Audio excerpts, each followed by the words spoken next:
Good morning, ladies and gentlemen. What a wonderful day. Hopefully it lasts. This morning, we're just going to talk a little bit about some of our kit and equipment, what we're about, a little bit of the history and the background, ready for this afternoon's battle at 3 o'clock. So we've just got a small selection of men. They're going to show you their kit and equipment.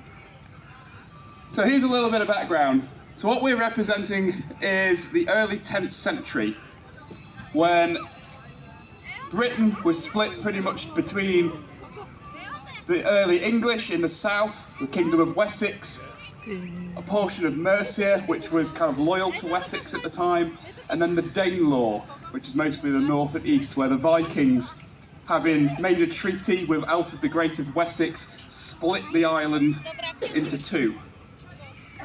But thanks to people like Aethelflaed, do you know about her? Aethelflaed, the Lady of Mercia, which resided here in Tamworth and really helped kind of beat the Vikings back and sort of create the Kingdom of England later on. So the 10th century is a real hotbed of conflict, loads of battles. The Lady of Mercia herself led her forces at Tettenhall, defeated the Vikings there, and later on in her life, around the year 918, even kicked them out of the Five Boroughs, particularly at the Siege of Derby in 918. So quite an important part of our history. So we're going to have a look about what the warriors were using in those battles and the kind of techniques and conflicts that they were doing. So first we're going to look at the vast majority of the people who were fighting in these armies of the Anglo-Saxons, the feared, which is a bit like the territorial army. They're not professionals, they just owe a certain amount of time each year to protect their burh. So Alfred the Great, once he defeated the Vikings at Edington, set up a system where towns were fortified and a number of men were sequestered into service to man the walls of those towns, these fortified burhs. So we have people like Aethelf, of Floki and Corey and Ethelred. If you just go and around and show yourselves off. So Corey over there in the grey and Aethelf over here in the brown wear very simple woolen clothes. This is pretty much the everyday wear of the 10th century. A long woolen kirtle, which is the kind of woolen overgarment, is actually where we get the word skirt and shirt from, which is, there you go, fun fact. They're using a small knife, a sax.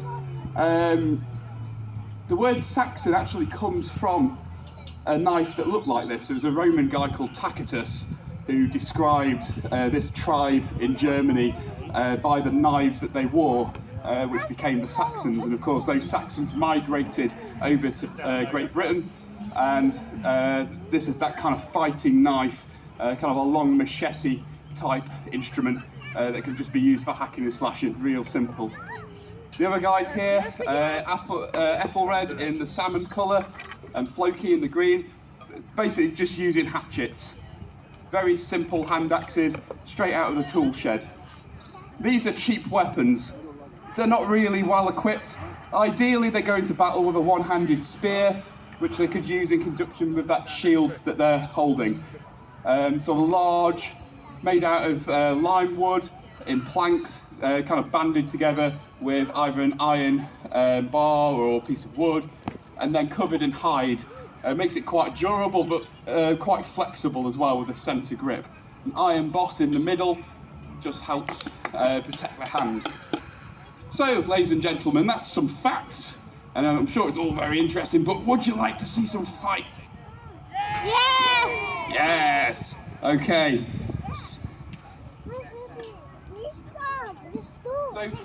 So first we'll show you these small fighting knives. This kind of close-up and aggressive fighting from Aethelf and Corey. So, ladies and gentlemen, all I want you to do, I want you to choose your champion. They're not going to fight to the death. We need them later for our battle, but they will fight until one of them yields. So, ladies and gentlemen, We have Corey in the grey, give him a cheer. And we have Aethelfest in the brown.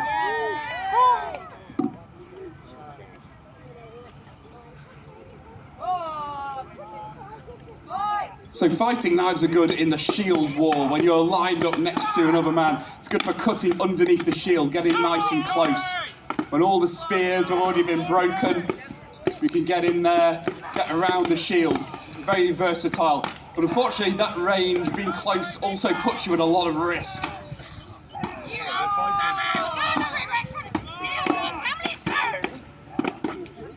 They clearly already have a predetermined grievance. Come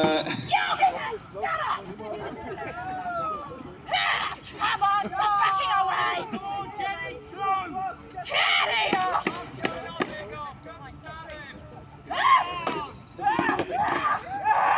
Do you yield? That was a taster! Do you yield? Do you kneel? And yield! Say it louder! So, ladies and gentlemen, unexpected from Corey. Slightly more bloodthirsty than I was expecting at this time on a Sunday morning. Okay, we'll now see those axemen and see what they were like. So we'll have Aethelred and Floki back up. So axes are really useful. Again, a different kind of versatility. The shape of the axe is good for hooking shields out of the way, breaking the formation. But again, they are kind of secondary to the spear, but great for kind of one-on-one fighting, which we're going to see now. We have Floki in the green. Carry on. And we have Aethelred in the salmon. Choose your champion, give him a cheer of support if you want them to win, or boo them, I don't care.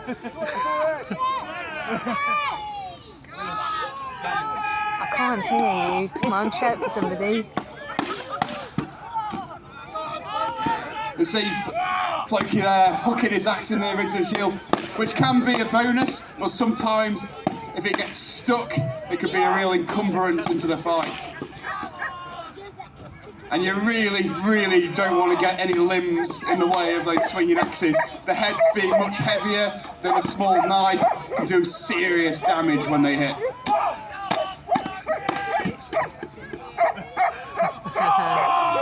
You see how easy it is to kind of manipulate the shields.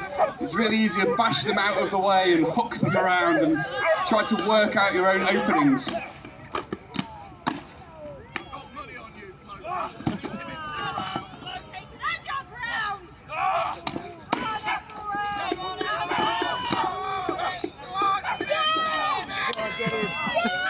And now it's like two topless wrestling, ladies and gentlemen.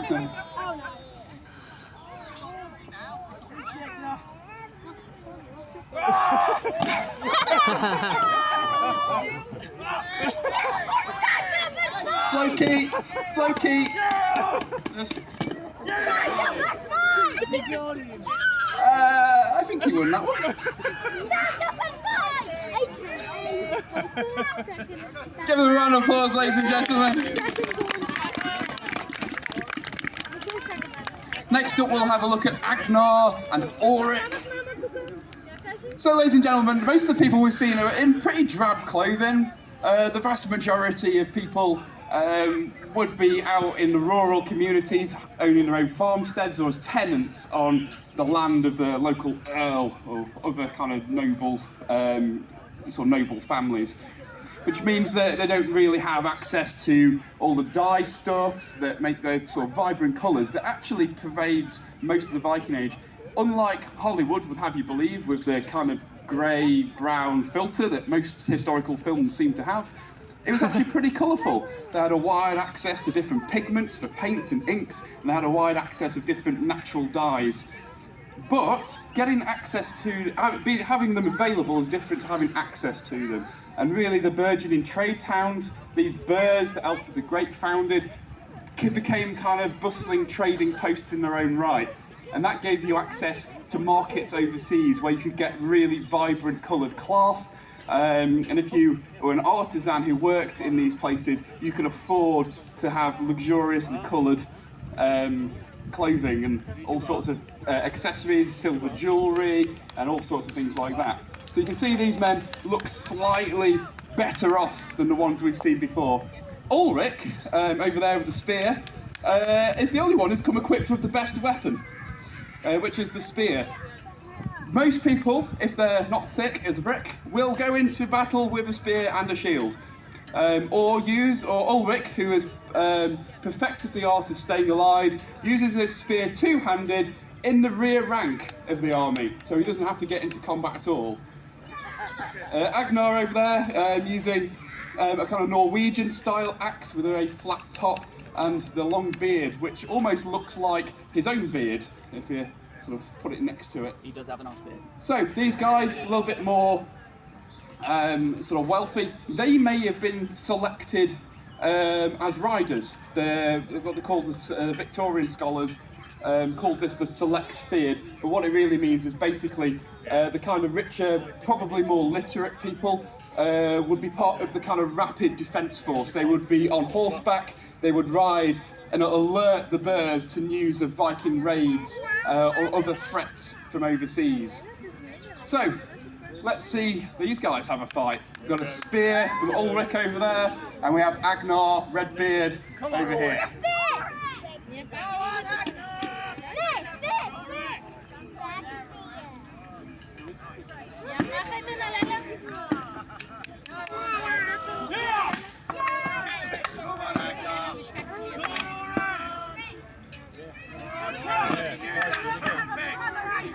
So Ulrich there kind of prodding away with a point.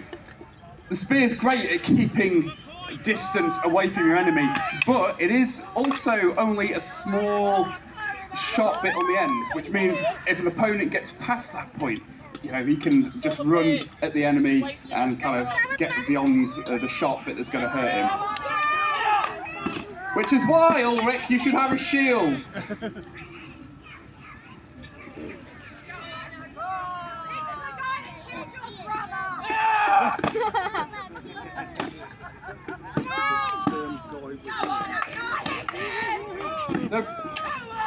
There appears to be a lot of family feuding hinted at in the line over there.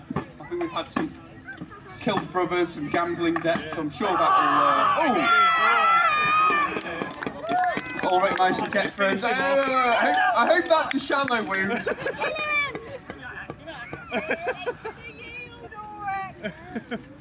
If you can take the spear out without taking his intestines out, that would be useful. Chop his head off.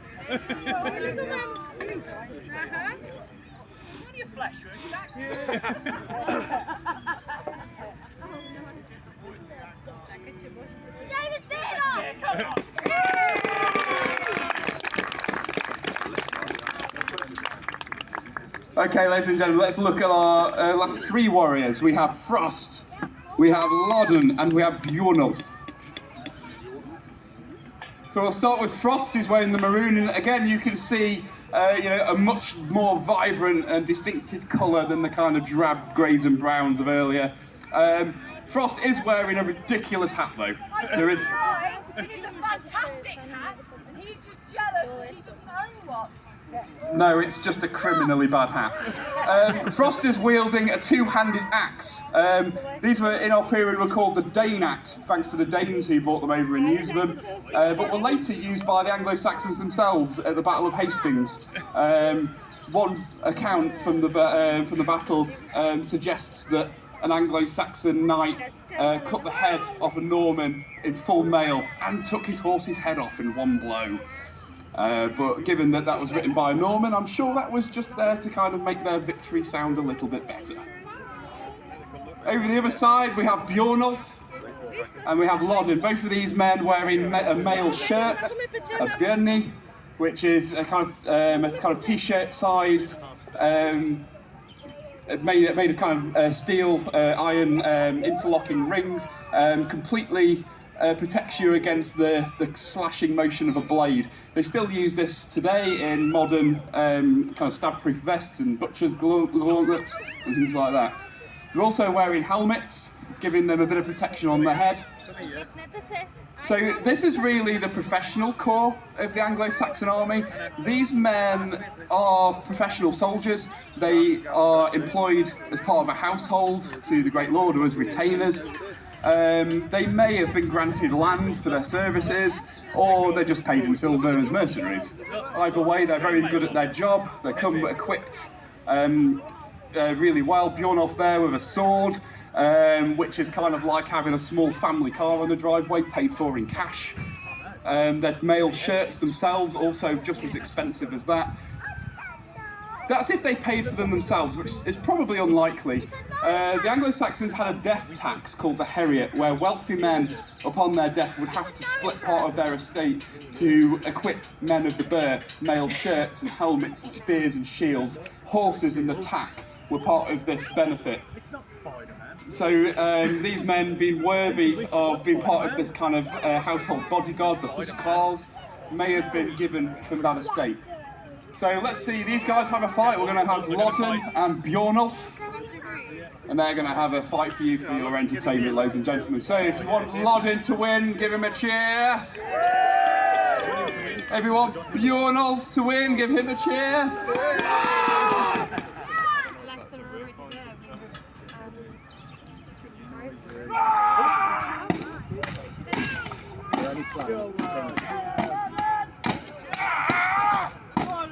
You can see Bjornolf very composed in his fighting, not really fazed by the growling and axe swinging of Lodden there.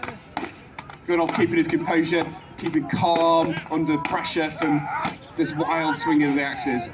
The sword is a very versatile weapon. The tip is much faster than the point, thanks to the weight in the pommel, which counterweighs the whole blade. A fast cut can do a lot of damage, although Lodden is wearing mail, which protects him somewhat.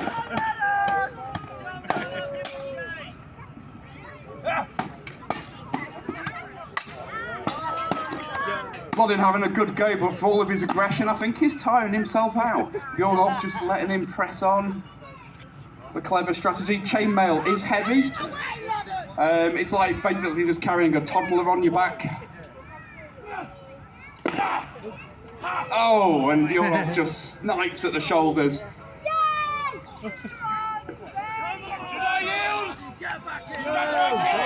Would you like Lodden to continue, ladies and gentlemen?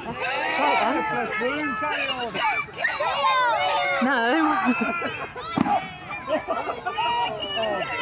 Bjornolf just completely unmoved by that manoeuvre.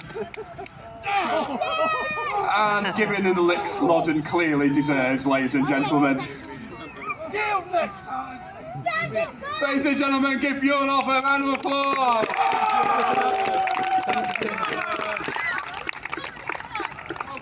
Come on, you're wearing mail, get up.